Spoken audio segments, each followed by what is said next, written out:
एक कंपनी जो एक टाइम पे अपनी लिस्टिंग फीस भी नहीं दे पा रही थी, बाद में जाके उसका मार्केट कैप 12,000 करोड़ रुपए पहुंच गया और उसका शेयर प्राइस 17 रुपए से 1700 रुपए पहुंच गया, वो भी सिर्फ एक साल में। ये सब सुनने के बाद आपको लगता है ना कि ये अच्छी कंपनी होगी सही में, पर नहीं, ये एक पंप डंप स्कैम था जिसमें इन 13 लोगों ने लगभग 270 करोड़ रुपए कमाए, वो भी सिर्फ 12 महीनों में। और ये फिगर आराम से 500 करोड़ से ऊपर पहुंच जाता अगर सेबी बीच में नहीं आती तो हम कैसे ऐसी पंप एंड डंप स्कैम वाली कंपनियों से बच सकते हैं, ये जानने के लिए हमें पहले ये जानना होगा कि आखिर ये पंप एंड डंप स्कैम ऐसी कंपनीज में होता कैसे है। इस वीडियो को लास्ट तक देखना क्योंकि लास्ट में मैं बताऊंगा ऐसी कंपनीज जो पंप होने वाली हैं उनको कैसे आइडेंटिफाई करके उनसे पैसे कमा सकते हैं। तो अब देखते हैं कि ये पंप एंड डंप स्कैम हुआ कैसे। मेरे पास ये जो डॉक्यूमेंट है इसमें सारे कंपनी के अनाउंसमेंट लिखे हुए हैं, उन्होंने क्या किया था शुरू से एंड तक। सबसे पहले 14 फरवरी को कंपनी की मीटिंग हुई प्रेफरेंशियल इशू अलॉट करने के लिए अलॉटीज़ को। उसके बाद 9 मार्च को इस कंपनी ने 9 करोड़ 72 लाख शेयर 10 रुपए के भाव से अपने फेवरेट 31 लोगों को दिए।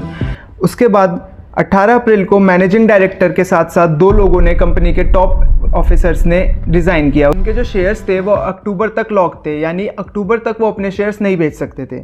उसके बाद आता है 18 अप्रैल। 18 अप्रैल को कंपनी के मैनेजिंग डायरेक्टर ने रिज़ाइन किया।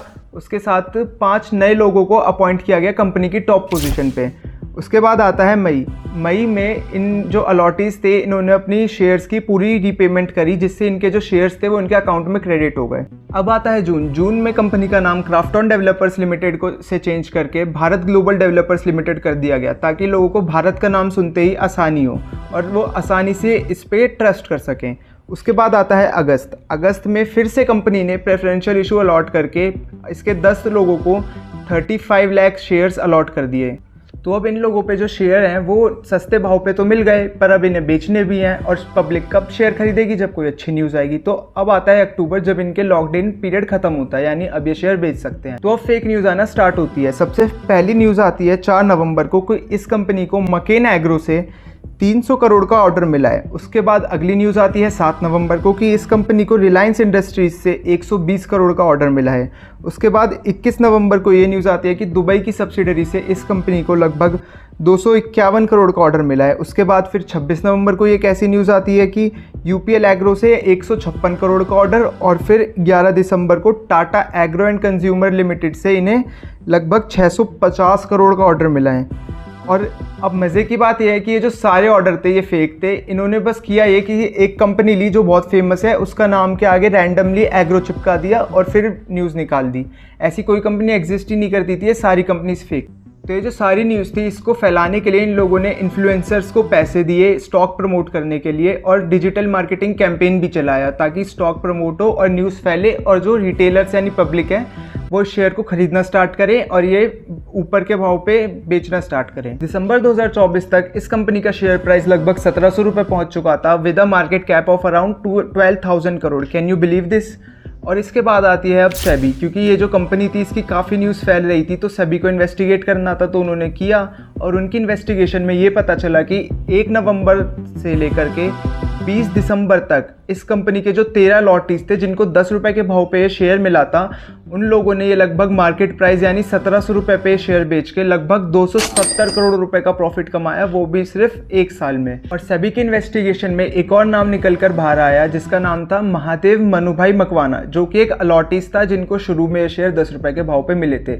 इस बंदे ने सिर्फ 60 लाख रुपए लगाकर इस शेयर से लगभग 70 करोड़ रुपए का प्रॉफिट किया, वो भी सिर्फ एक साल। और इसका नाम कंपनी के बैंक अकाउंट में भी था। पूरे पंप डंप स्कैम में रिलायंस का भी एक एंगल था, वो मैंने पिंड कमेंट्स में डाल दिया है, उसे जरूर से जाके देखना, वरना वीडियो बहुत लंबी हो जाती। तो अब बात आती है कि जो ऐसे पंप एंड डंप स्टॉक्स हैं इनसे बचे कैसे। सबसे पहला पॉइंट कि जो मीडिया इन्फ्लुएंसर्स और न्यूज़ जो स्टॉक बता रहे हैं उनको आंख बंद करके मत खरीदो, हमेशा खुद की एनालिसिस करो। जैसे ये वाला जो स्टॉक था भारत ग्लोबल डेवलपर्स, इसमें अगर तुमने एनालिसिस की होती अपनी तो इसकी बैलेंस शीट में तुम्हें ये दिखता कि कंपनी का रेवेन्यू बढ़ रहा है और प्रॉफिट भी धीरे धीरे बढ़ रहा है, पर जो ऑपरेटिंग प्रॉफिट है वो नहीं बढ़ रहा है, यानी कंपनी में पैसा नहीं आ रहा। और कंपनी का जो कैश फ्लो है वो लगभग नेगेटिव है, यानी कंपनी में कैश नहीं आ रहा, बस प्रॉफिट और रेवेन्यू बढ़ रहा है। दूसरा पॉइंट, मेरे चैनल को सब्सक्राइब करो ताकि तुम ऐसे स्टॉक से बच सको। अब बात आती है कि हम ऐसे इस पंप एंड डंप स्टॉक से कैसे प्रॉफिट कर सकते हैं। सबसे पहले तो ऐसी कंपनीज़ को देखो जो प्रेफरेंशियल इशू दे रही हैं और उनकी non institutional public share holding भी ज़रूर से चेक करना। और अगर तुम लोग चाहते हो कि मैं इस टॉपिक पे एक लंबी वीडियो बनाऊं तो कमेंट करना, मैं वो भी बना दूंगा।